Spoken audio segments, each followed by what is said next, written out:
Bom, a gente tem um fio de um material desconhecido, né? Que ele foi esticado até que o comprimento triplicou e a bitola diminuiu para 30% do valor original. De quanto variou a resistência desse fio?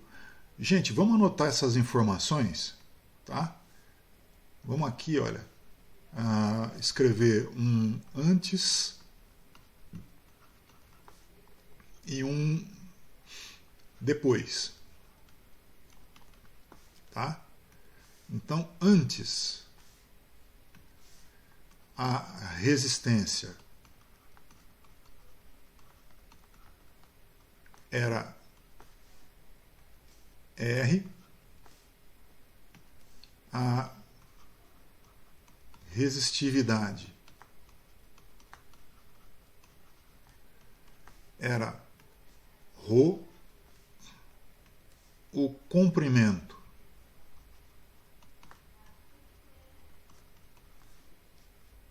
era L e a bitola era S. Tá? Por consequência, a gente tinha que R é igual a ρ vezes L sobre S. Esse é o antes, né? É o R antes, resistência antes. Depois, não é? O fio. Opa.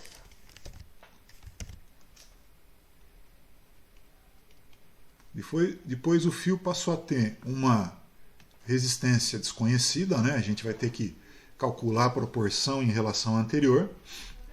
A resistividade, gente, o que vocês me dizem? Hein? O que vocês falam da resistividade resistividade? continua a mesma, né? Porque não mudou o material. Exatamente, a resistividade não muda porque o fio continua sendo do mesmo material, não é? Agora, o comprimento mudou, né, pelo que foi dito. E é fácil de entender o comprimento, né? Foi dito que o comprimento triplicou. Então, o novo comprimento é 3 vezes L. O que a gente precisa tomar cuidado agora é com a informação a respeito da bitola, né? A bitola, ela agora é 30% do valor original. Vocês conseguem enxergar que essa informação, 30% do valor original, significa 0,3 vezes S? Pensa nos exemplos que eu falei agora há pouco. Olha, se o S original fosse 10 metros, 0,3 vezes 10 metros daria 3 metros, não é isso? Se o comprimento original fosse 5 metros, 5 vezes 0,3 daria 1,5 metros, né? E assim por diante, tá certo? Então, é importante a gente lembrar a forma em que a gente pode expressar a fração com números, porque assim a gente consegue resolver as coisas de uma maneira mais fácil, tá? Seguindo esse exemplo, se por exemplo eu tivesse falado que a bitola caiu para 40% do valor original, bom, 40% do valor original seria 0,4 vezes S. Se eu tivesse falado que a bitola caiu a 15% do valor original, 15% do valor original seria 0,15 vezes S. E assim por diante, não é?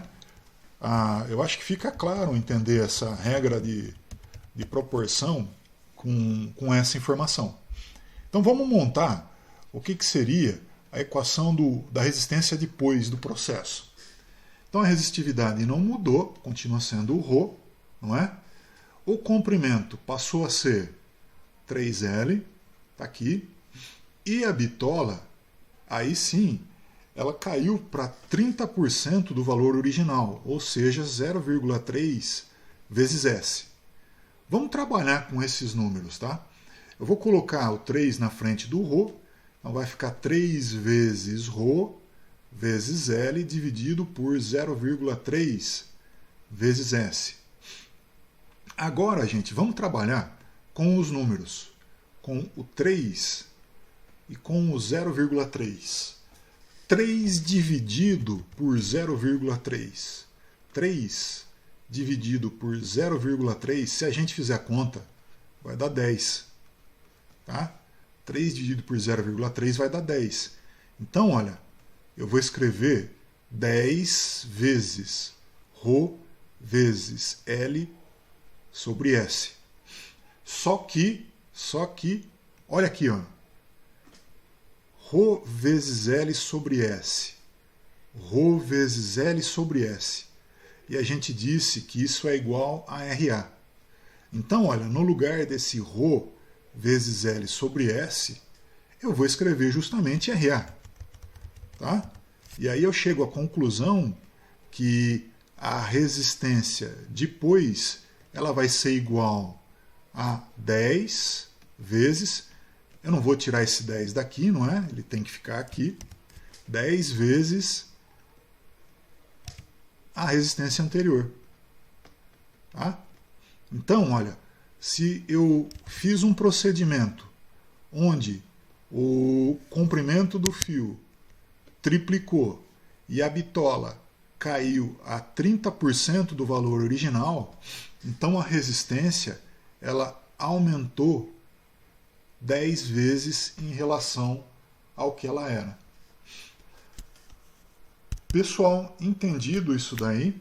Sim ou não? Por favor, falem dessa vez, que isso é importante. Entenderam? Tranquilo, entendi. Boa.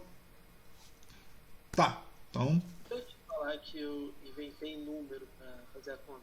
Não entendi. Eu inventei um número para resistência, um para a bitola, o diâmetro dela, o tanto que ela esticou, e eu inventei o objeto não identificado, coloquei como cobre. E fui fazendo. Tranquilo, você vai chegar na mesma conclusão, tá? Eu vou concluir, você vai concluir que a nova resistência ela vai ser 10 vezes superior à resistência anterior, de antes. Sem problema nenhum. Pode jogar os valores, né? Joga valor para ρ, para L, para S, e você vai chegar à mesma conclusão que eu. A resistência depois do processo é 10 vezes a resistência de antes do processo. Beleza. Tranquilo. Bom, pessoal, passando adiante, próximo exercício, olha, o quinto exercício. Determine a condutância de um fio de cobre cujo comprimento equivale a 50 metros e cuja bitola vale 3,4 milímetro quadrado. Tá? Determine a condutância de um fio de cobre cujo comprimento equivale a 50 metros e cuja bitola vale 3,4 milímetro quadrado. Esse exercício é molezinha, vai? Então, 5 minutos para vocês fazerem, ok? Tentem aí.